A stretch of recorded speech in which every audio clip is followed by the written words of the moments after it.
Yeah. I really feel I deserve to win. Congrats to Jalen. He had an unbelievable year, really. Um, but yeah, I think I deserve to win. But I just can't dwell on it. I got to move on. I have bigger and more important things to worry about right now. Is that a goal for you coming into this year? No, not at all. I mean, if you'd have told me I'd be a finalist, I would have told you you're crazy. So I'm definitely blessed to even be one of the three finalists to be a Biletnikoff Award winner. So even a semifinalist. So I'm very appreciative of everyone who voted, the fan votes. Nah, it's crazy to even be a finalist. So I'm definitely blessed for that. We have people talking about you in that realm and thinking of you in that realm. Is that a checklist moment for you? Meaning, do you want to keep progressing? You understand what I'm saying? Yeah, absolutely. I try to get better each and every day.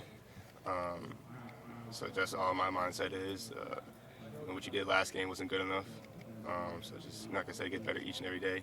Prepare for the next game. You're also a unanimous All-American, which Biletnikoff wasn't on your list of goals. I'm going to assume that wasn't either. No, not at all.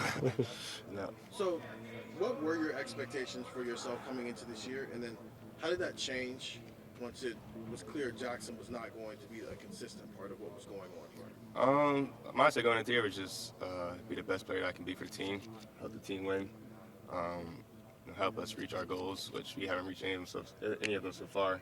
I haven't beat the team in North, didn't win the Big Ten championship, so obviously on my part I didn't do enough yet. So that's really what my mindset was going into this year, and it's going to be the same thing going into next year. I'm not worried about any awards or statistics like that. So just take one day at a time. The last couple years, LSU in 19 had a fantastic group of receivers, Alabama in 20. I mean, you guys, do you feel like this is a group that can make enough plays to, go into the college football playoff and do the things necessary to win the national title? Absolutely. I mean, I trust, first I trust the coaches. I definitely trust the players. Obviously, CJ back there, best quarterback in the country. Best player in the country, too. And then obviously the O-line is going to do everything, the running backs, receivers, tight ends, everybody. So I definitely feel as though we have the firepower to be very dangerous in the college football playoffs. There was a picture of you on Instagram. Were you really in here working on the jug machine right after the Biletnikoff? Like, was that on purpose or? I mean, after the Biletnikoff wasn't really on purpose. I do it every night pretty much. It just happened to be that night that was the Biletnikoff award show. But I'm in here every night doing that. And one last question. You mentioned that unanimous All-American, a lot of great receivers have rolled through this university, obviously. What's that mean to you to join that list of, as a unanimous All-American at Ohio State at that position? Yeah, it's such a blessing, really. Like you said, there's so many great receivers that come through here, and I'm sure probably some of them got snubbed because they probably should have been an All-American, unanimous All-American too. So to be named that is definitely a blessing. I'm very thankful for that. I asked the same question to Emeka just moments ago, but with Jackson being out for the game, I'm sure he'll have a role going into preparation, but that leadership role is going to be empty between snaps. How do you see your role evolving to fill that gap? I don't feel as though it's going to evolve too much, just what we've been doing, really. I think from the vocal standpoint, leadership, we're definitely going to miss Jack from that standpoint, just him not being with us, as much as he has been throughout the season. But, guys like Jew and, Mecca, they definitely can step in that role, be more vocal. I'm kind of more, I'm not really such of a vocal leader, but I can kind of lead by example. So we definitely have to, fill that void at Jackson. We're going to miss him a lot. You know what he can bring to the table, so I think it's going to be a big loss for us. You know much about, have you had any relationship with any of the Georgia guys or secondary? Just meeting them along the recruiting trail, anything like that? Not in my class. I know Tyke Smith. He's a DB. He's also from Philly. That's pretty much all I know.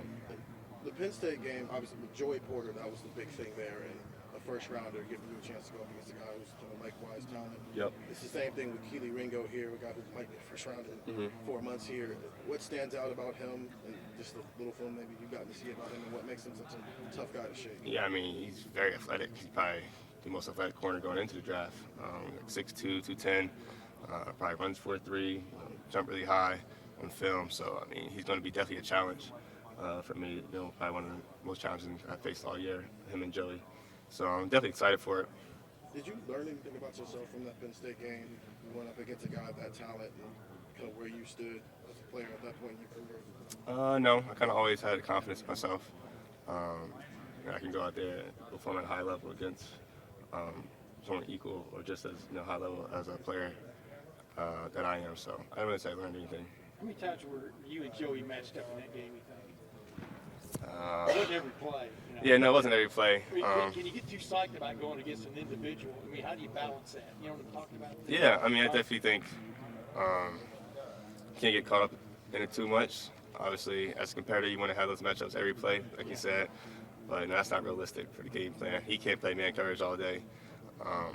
So, obviously, you want to get some other corners in that game, but and definitely one of the games I remember for sure. He's a great player. He's going to go on and do great things in the league.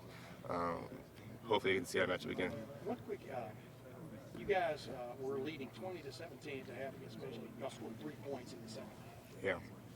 What's got to swim? What's got to click? What's got to change? I mean, what's the urgency these next week and a half or 2 weeks to get ready for Georgia and stuff that's got to get fixed? I mean, I think the biggest thing is just executing.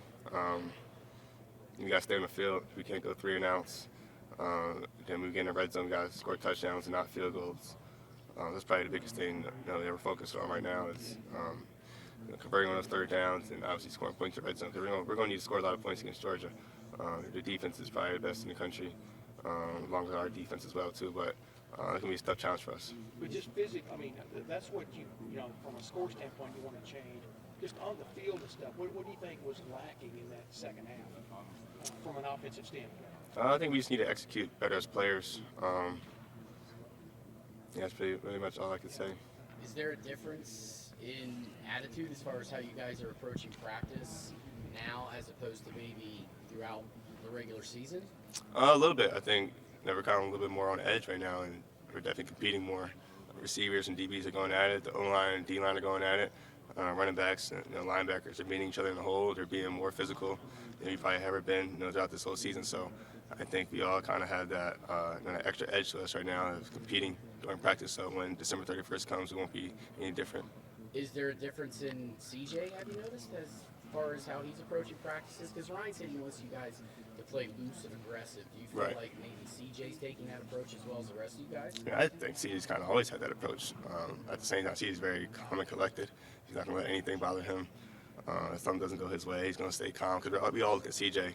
He's the leader of this team, so we kind of all look at him. He's done a great job throughout the whole year, being level-headed. So I wouldn't say anything's changed from him. Is that the mark he's left here already? That he doesn't panic? I mean, explain what will always stick out about him here, win or lose games.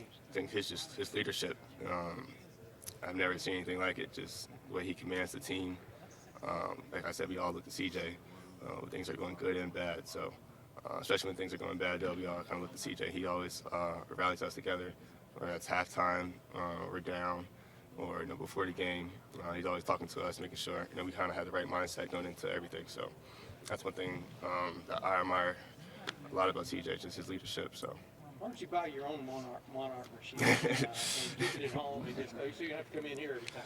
Maybe one day I'll get my own. Maybe one day, figure it out. You get an NIL deal. NIL? Yeah, heck yeah, man. We already broke one of them. Yeah, I did break one of them. I'll talk to him. We'll see. Marvin, how would you describe your relationship with Keenan Bailey, and what kind of impact does Coach he Key. have? Yeah. Coach Key, Coach Key's my guy, man. Just recruiting-wise, coming in here, talking to him a lot. And then when I first got here as a freshman, he's kind of one of the guys that helped me learn the playbook. He's always wanting to do stuff extra for the players. That's one thing I respect about him a lot. Like, some coaches come here and do their job, and that's it. But I'm here at nighttime, and Key's here with me. He's watching film, or he's going to help me on the Monarch machine. He's always helping players, so that's one thing I respect him a lot, and I'm super proud of him. Obviously he'll becoming the tight end coach now, so I think he's definitely well deserved.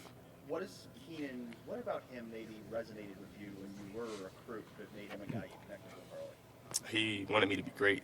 I think we were with coaches. The same thing with Coach Hartline. They want you to be great. They want you to be great players. They want you to be the best versions of yourself.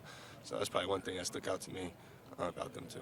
And just for you personally, just to see him get that opportunity now to finally be that full-time coach, like how much joy does that bring you? A lot, man. I know he's going to do a great job because just all the work that he puts in, all the film he watches. Like I said, he's always trying to help players get better. Whether it's like the littlest things, that in a way, a step here, he's always trying to help you get better. So I'm super proud of him for that. Did it motivate you at all to not win the Biletnikoff award? A little bit. Like I said, I think I definitely was deserving of it. Like I said, Jalen had a great year. He was just as deserving of it as me. So I wouldn't say it's any more motivation because I always was self-motivated. But like I said, winning the award wasn't even on my list of goals before the season. So to even be a finalist is definitely a blessing. To get to being a unanimous All-American, though, like, what does that mean to you? I mean, that means a lot. It's probably one of my greatest accomplishments in my life so far. So I'm definitely proud of myself for that. All the work that is going into that and to be rewarded like that. So it's definitely a blessing. And I just thank God for everything. We're good.